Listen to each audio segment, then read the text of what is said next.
Hello guys, welcome back to our channel. நான் தாங்க வெறும் நாம் இன்னைக்குள்ள பார்க்க போகிறது இந்த 2024 ஒரு அமெரிக்கன் சைக்காலஜிக்கல் த்ரில்லர் ட்ராமாக எடுக்கப்பட்ட பிளிங்க் ட்விஸ்ட் படம் எப்படி இருக்குது அப்படிங்கிறத இந்த வீடியோவில் பார்த்துடலாம். இந்த படத்தோட கதை அப்படின்னு பார்க்கும்போது படத்தில் இருக்கக்கூடிய நம்ம ஹீரோ ஒரு பெரிய பணக்காரராக இருக்கிறாரு. ஸோ இவருக்கு ஒரு ஞாபக மருதி பிரச்சனை இருக்குது. இந்த மாதிரியான சமயத்தில் ஒரு பார்ட்டியில் வச்சு நம்ம ஹீரோயினை பார்க்குறாங்க. ஹீரோயின் ஒரு சாதாரண ஒரு பொண்ணு தான். பட் நம்ம ஹீரோ கிட்டக்க ஒரு தனி ஐஸ்லாண்டே இருக்குது. இந்த மாதிரியான சமயத்தில் அந்த பார்ட்டியில் நல்லா பேசி முடிச்சதுக்கப்புறம் நம்ம ஹீரோவை என்னோட ஐஸ்லாண்டுக்கு நீங்களும் வாரீங்களா அப்படிங்கிற மாதிரி கேட்க நம்ம ஹீரோயினும் அவங்களோட ஃப்ரெண்டுன்னு சொல்லி மொத்தமாக ஒரு செட் ஆஃப் பீப்புள்ஸே அங்கே போகிறாங்க. இப்படி அந்த தீவுக்கு போகிற எல்லா கையிலையும் இருக்கக்கூடிய ஃபோன்ஸை வாங்கி வச்சுக்கிட்டு அங்கே நல்ல பார்ட்டி என்ஜாய் பண்ணுறாங்க. டெய்லி என்ன நடக்குது அப்படிங்கிறது அடுத்த நாள் இவங்களுக்கு ஞாபகமே இல்லை.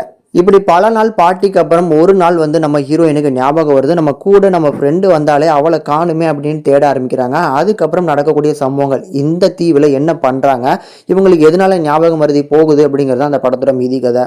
இந்த படத்தை பொறுத்தளவுக்கு இந்த படத்தோட இந்த ஸ்கிரிப்ட் நல்லாவே இருந்துச்சு. அதில் அந்த சில ட்விஸ்ட் அண்ட் டர்ன்ஸ்லாம் நம்ம எதிர்பார்க்காத அளவுக்கு கொண்டு போயிருந்தாங்க.